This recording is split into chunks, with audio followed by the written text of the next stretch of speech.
Hello and welcome to Sports Tonight. I'm Cecilia Mogbe right here in Lagos. Austin will join me any moment from now. He's rushing to the media center. He's after. Okay, Austin is right here to join me all the way from Kansas City, where the game between England is tomorrow, between France and Spain, currently going on. Austin.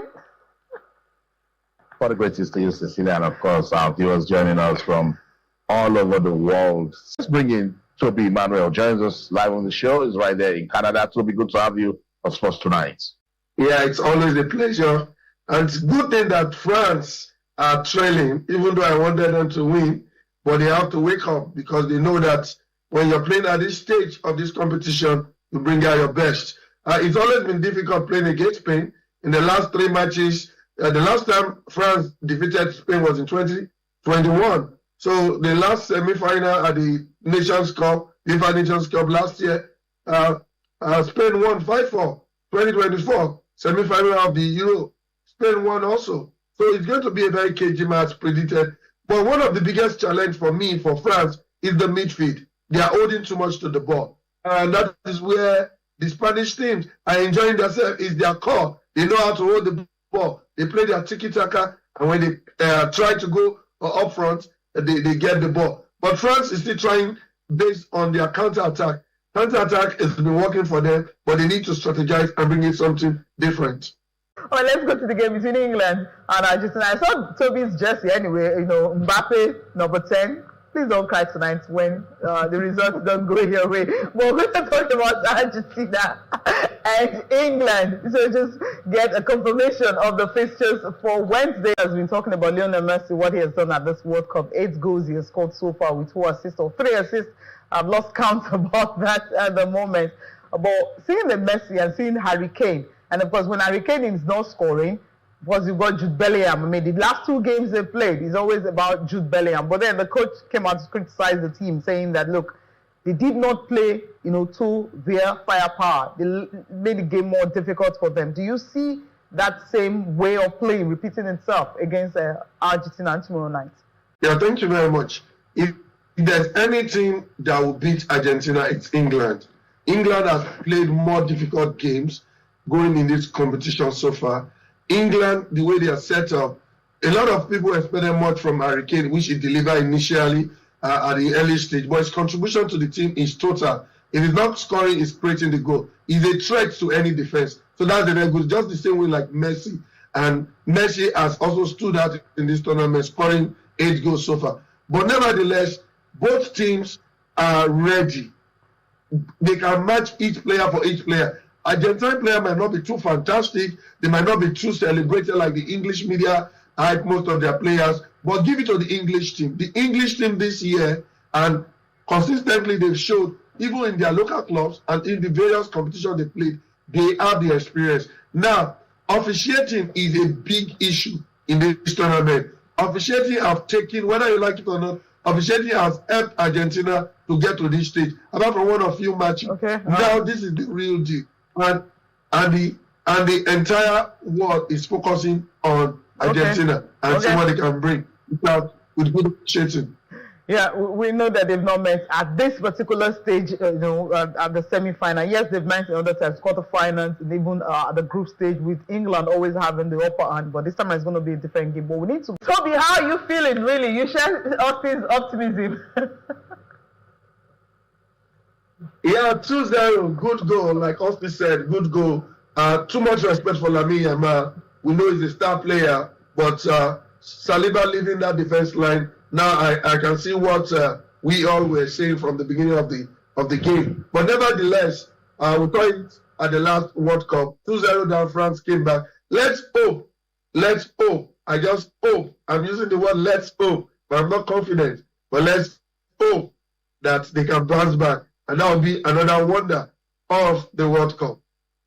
Okay, another wonder. What we're seeing, we're trying to see what's going to happen. Now, I'm not going to ask about England. I know where your heart is, so I'm not going to ask you about France and Spain. More forward. That is what they need to do to Argentina. Soak them, put pressure on them, and take the ball, all the way to, see if they can get a goal. But Toby, I don't know. This is football where anything can happen. You give all of this analysis, and football stuns you. For me, I believe Argentina to score, England to win. England have the team, England have the mentality, and you'll be surprised, a new player might just come from nowhere and score the goals. So it takes all the pressure away from Harry Kane and also Jude Bellingham that has been scoring all the goals. But I see something dramatic happening tomorrow. If the referee can stand and make the right decision, like you saw the referee between France and Spain making a total stand and control of the game. If you could see something like that tomorrow, England can win. No disrespect to Argentina. The odds favor them, but England is the team for the moment. England, the team for the moment. All right, let's see what's going to happen. I just hope Toby doesn't get to, okay, nothing. After these two teams that you are speaking, because one is already 2 goes down. There's another one tomorrow.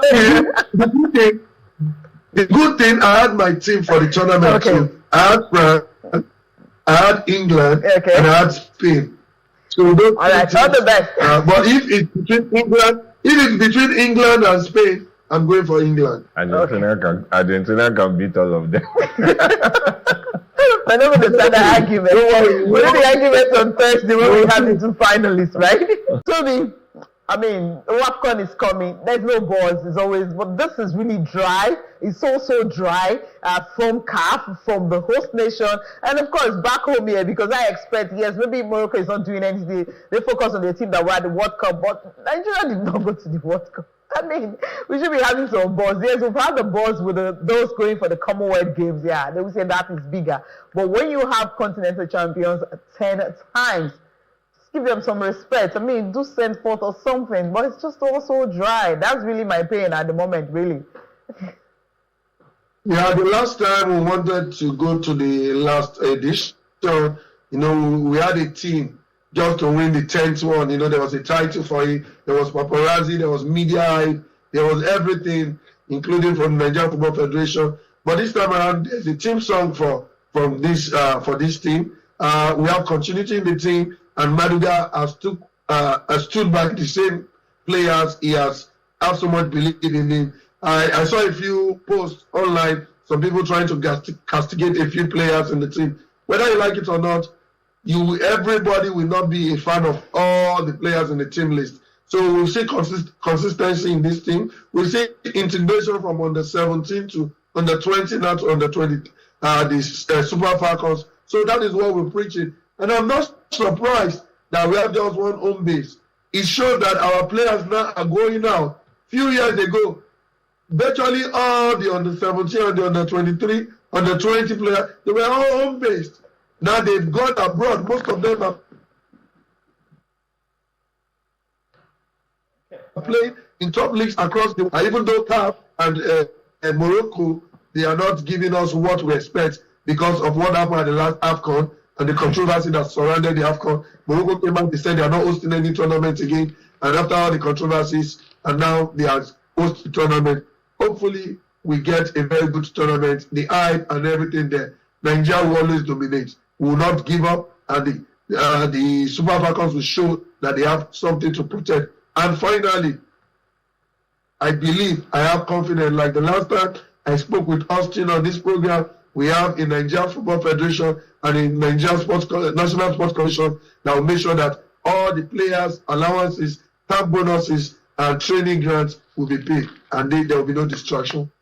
Amen to that, because there's a committee that was set up for the welfare. I mean, interesting, right? I mean, you're setting up committee for the welfare, those committee on how preparations will be. Austin, they've got how many days now to the tournament, and the camp opened on Monday. Also, I'm talking to camp open on Monday. They just have how many days? They're going to play Ghana on Saturday, and of course, after that, the opening game will be July 20th against Malawi. Is this time frame really enough for the girls? So much for joining us on the show tonight. Time flies, right? Yeah, thank you. It's always a pleasure, even though France will go for the top place match. I'm sorry about that. Yeah, justice wasted, right? No celebration on the show. There's still time to equalize. Austin, we have to go. What's the meaning at the moment now? Yeah.